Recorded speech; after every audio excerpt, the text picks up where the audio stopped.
नमस्कार मित्रों। तो यहाँ पे आप देख रहे हैं हमारे पास रफ डायमंड स्टोन्स है। ये जो डायमंड स्टोन्स देख रहे हैं वाइट डायमंड स्टोन्स है, जो मैन्युफैक्चरिंग करने के बाद कैसे लगेंगे वो मैं आपको पीछे दिखाऊंगा। तो यहाँ पे आप जो डायमंड स्टोन्स देख रहे हैं उसमें हमने असॉर्टमेंट किया है और उसमें से हमने 3 नंबर अलग किए हैं। एक जो पहला वाला नंबर था वो मेकेबल था, दूसरा वाला अल्ट्रोजा की रफ डायमंड थी, उसमें से हमने ये गैलेक्सी वाला डायमंड निकाला है। इसका सारा का सारा गैलेक्सी होगा और उसके बाद इसका हम मैन्युफैक्चरिंग करेंगे।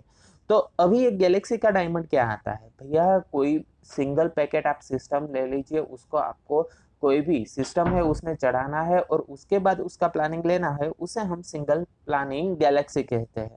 तो ये प्रोसेस होती है और उसके बाद डायमंड फाइनलाइज होता है। लेकिन हमारे पास दूसरे सारे के सारे स्टोन्स आते हैं जिसको हम कलर के डायमंड्स कहते हैं, तो उसका भी अगर आपको मैन्युफैक्चरिंग करना है तो कर सकते हैं। तो लेकिन उसमें क्या रहता है, उसमें आप गैलेक्सी नहीं करवाते क्योंकि उसमें जो कॉस्टिंग है वो काफी यूज हो जाता है। यहाँ पे आप जो डायमंड स्टोन्स देख रहे हैं वो व्हाइट डायमंड स्टोन्स है। इसमें अगर आप मान लीजिए कि इसमें आप प्रोसेस करते हैं और वो भी प्रोसेस आप मैन्युअली करते हैं, तो इसमें से भी आप डायमंड मैन्युफैक्चरिंग के लिए निकाल सकते हैं। एज वेल एज इसको आप गैलेक्सी की प्रोसेस भी कर सकते हैं, डिपेंड रहता है आपको कैसी प्रोसेस करनी है। तो ये जो डायमंड स्टोन्स है वो काफी बेहतरीन क्वालिटी के डायमंड स्टोन्स हम कह सकते हैं। यहाँ पे आप देख सकते हैं डायमंड है उसमें इम्प्योरिटीज का जो प्रमाण है वो काफी लो है। उस हिसाब से अगर आप इसको मैन्युफैक्चरिंग करना चाहे तो बढ़िया तरीके से इसका मैन्युफैक्चरिंग कर सकते हैं।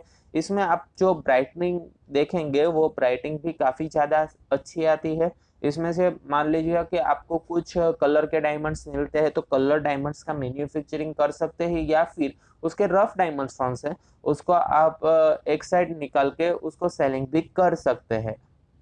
इसमें से आप मान लीजिए कि कोई भी डायमंड स्टोन्स अगर आप परचेस करते हैं तो उसमें रिजेक्शन का प्रमाण आता ही आता है। अगर आप मान लीजिए कोई भी साइट की रफ डायमंड परचेस करते हैं तो उसमें रिजेक्शन आता ही आता है। यहाँ पे जो आप डायमंड स्टोन्स देख रहे हैं उसको हम घाट के डायमंड कहते हैं। आफ्टर 4P जो प्रोसेस रहती है उसके बाद हमें जो डायमंड स्टोन्स मिलते हैं इसको हम घाट कहते हैं।